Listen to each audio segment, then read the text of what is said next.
সেনাবাহিনীর লোকরা বলে যে আমি কি কাক হয়ে কাকের মাংস খাচ্ছি। আমি যে কাক ছিলাম সেই কাক কখনো মানুষ খুন করতো না, গুম করতো, মানুষকে গুম করতো না। আমরা ওত দিয়েছি দেশের জনগণকে ইয়া করার জন্য, যে কোনো বিষয়ে সাহায্য করার জন্য, তাকে হেল্প করার জন্য, সিচুয়েশনের অ্যাডভান্টেজ দেওয়ার জন্য।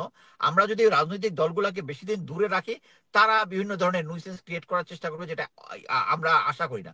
সো তাদেরকে আমি মনে করি সরকারের মধ্যে পার্ট করে এই প্রফেসর ইউনূসের নেতৃত্বে এটা খুব সুন্দর হয়ে আগাইতে পারে। এবং ভারতের সেনাপ্রধান যেটা বলতেছে, জেনারেল ওয়াকারও একটা এই একই কথাটা বলতেছে। এবং একটা জিনিস দেখেছেন যে 5 তারিখ 25 তারিখে ওনার যে বডি ল্যাঙ্গুয়েজ ছিল, এটা কিন্তু পরবর্তীতে চেঞ্জ হয়ে গেছে। এখন তিনি নতুন স্ট্র্যাটেজি নিয়েছেন, তার নামাজের ভিডিও বা নামাজের একটা ছবি দিয়ে দেওয়া।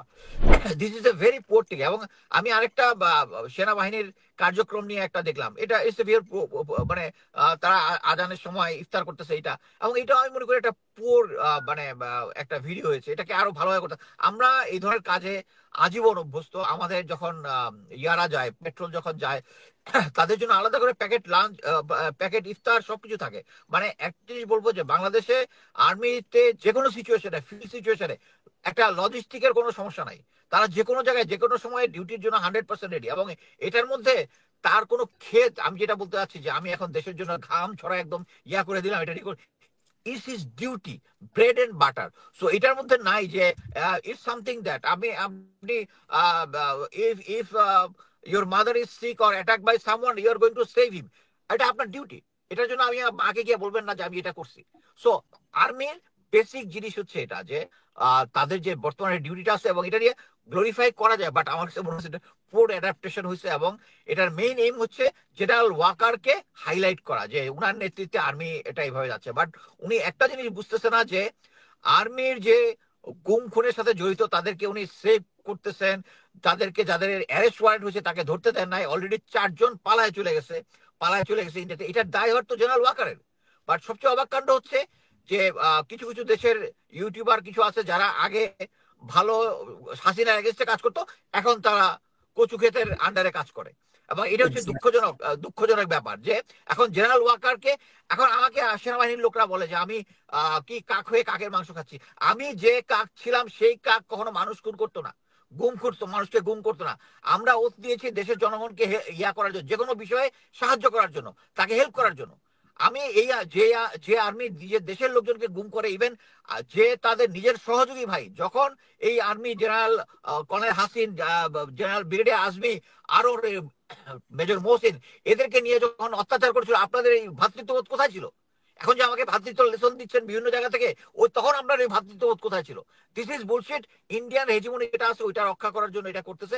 সো আমি মনে করি জেনারেল ওয়াকারকে যদি সরিয়ে দেওয়া যায়, তাহলে I am with professor Yunus. এটা যদি যতদিন থাকে আমার কোনো সমস্যা নেই। বাট যদি না সরায়, আমি মনে করি একটা ইলেকশন দিয়ে সরকার এসে এই জিনিসটা আর্মিকে ক্লিন করা। কারণ আমার আমি যতদিন চাকরি করছি আমার ইউনিফর্মের মধ্যে রক্তের দাগ ছিল না। এই রক্তের দাগ আছে, রক্তের দাগ ক্লিন করতে হবে। বাংলাদেশ আর্মিকে আগের পজিশনে নিতে হবে। তারা যেভাবে, মানে সেনাবাহিনীর উচিত ছিল যখন এই ফেনী ব্রিজটা করে, তখন দাঁড়ানো উচিত ছিল যে এই ব্রিজ আমরা হতে দিব না। এবং এই মোট কথা হচ্ছে একটা দেশের বর্ডারের মধ্যে এত কাছাকাছি একটা ব্রিজ করতে হলে হাইস্ট লেভেলে পারমিশন নিতে হয়। আর্মি স্ট্যান্ড করতে পারতো যে আমরা এখানে ব্রিজ হতে দিব না, বাট এটা করে নেই। এখন সেনাপ্রধানরা, আগের সেনাপ্রধান যত বড় বড় বড় লেখাই লেখুক, তারা যখন তাদের যে দেশের সার্বভৌমত্ব রাখার জন্য যে কাজটা, তারা ওনারা করেনি। সো এই মুহূর্তে আমি যেটা মনে করি, ওই যাদের গায়ে রক্তের দাগ আছে তারা দেশকে বিক্রি করেছে, এই ফেনী ব্রিজটা হইতে দিছে, এবং বিভিন্ন জায়গায় আরো যত অনিয়ম করেছে, এটা করার জন্য আর্মিকে ক্লিনজিং করা উচিত। এবং জেনারেল ওয়াকারকে সরাই দিলে বাংলাদেশের যে সমস্যাটা আছে 90% খতম হয়ে যাবে। শুধু একটা কথাই বলতে চাই, আমি এই সিচুয়েশনে এই গভর্নমেন্টকে সাস্টেইনেবল করার জন্য আমি মনে করি যে রাজনৈতিক দলগুলোকে যে ইয়া করার জন্য ডক্টর পিনাকি ভট্টাচার্য যেটা দিয়েছে, আমি মনে করি এটাকে একটু অ্যাডজাস্ট করে অ্যাকসেপ্ট করা যেতে পারে। যাতে, কারণ বিএনপির লোকজন অ্যাকচুয়ালি অস্থির হয়ে গেছে, যে অস্থিরতাটা একটা নেগেটিভ সিচুয়েশনে তাদেরকে নিয়ে যাবে। আমরা চাই না, আমরা দেশের ভালো চাই। মানে আমরা চাই পিনাকি ভট্টাচার্য যে লিস্টটা বের করেছেন, এটা কি না, আমি ওই লিস্টের কথা বলতেছি না, আমি বলতেছি যে সবাইকে ইনক্লুসিভ করে যে সরকারের মধ্যে একীভূত করে একটা জাতীয় সরকার টাইপ যেটা করেছে ওইটা। এখন লিস্টে কি হবে না না হবে, সেটা অবশ্যই আরো মানে ওইটার সাথে আমি পুরোপুরি মানে একমত না। আসলে এটা কি উনি ঠিক করবেন, না দেশের কেউ ঠিক করবে, না কোনো না না, রাজনীতিবিদ এটা ঠিক তো করবে, না অবশ্যই একটা সবাই ঠিক মানে করবে? আমি বলতে চাচ্ছি এটা তো একজন লোক না, এটা তো একটা যে কোনো সিচুয়েশন হইলে এই ধরনের যে যে যে আমি যে বললাম যে ইন্ডিয়া 25 এবং 26 তারিখে একটা বিশাল সেমিনার করেছে, এটা একটা সেমিনারের মাধ্যমে যেখানে সবাই তাদের ইনপুট দিবে তার মাধ্যমে, এটা ইজ নট দ্যাট হুম। একজন বললো সাথে তো হয়ে গেল। এটা একটা আইডিয়া, তার আইডিয়াটাকে নেওয়া যেতে পারে, নেওয়ার পরে এটা একটা করতে পারে যাতে মানে বিএনপি ফিল না করে যে একটা সরকার এখন দেশের তো উন্নত তো হচ্ছে। এবং আমি যেটাতে সবচেয়ে বেশি convince, India is not comfortable with Yunus government, so I am very comfortable যে এরকম একটা সিচুয়েশনের অ্যাডভান্টেজ দেওয়ার জন্য আমরা যদি রাজনৈতিক দলগুলোকে বেশি দিন দূরে রাখি, তারা বিভিন্ন ধরনের নুইসেন্স ক্রিয়েট করার চেষ্টা করবে, যেটা আমরা আশা করি না।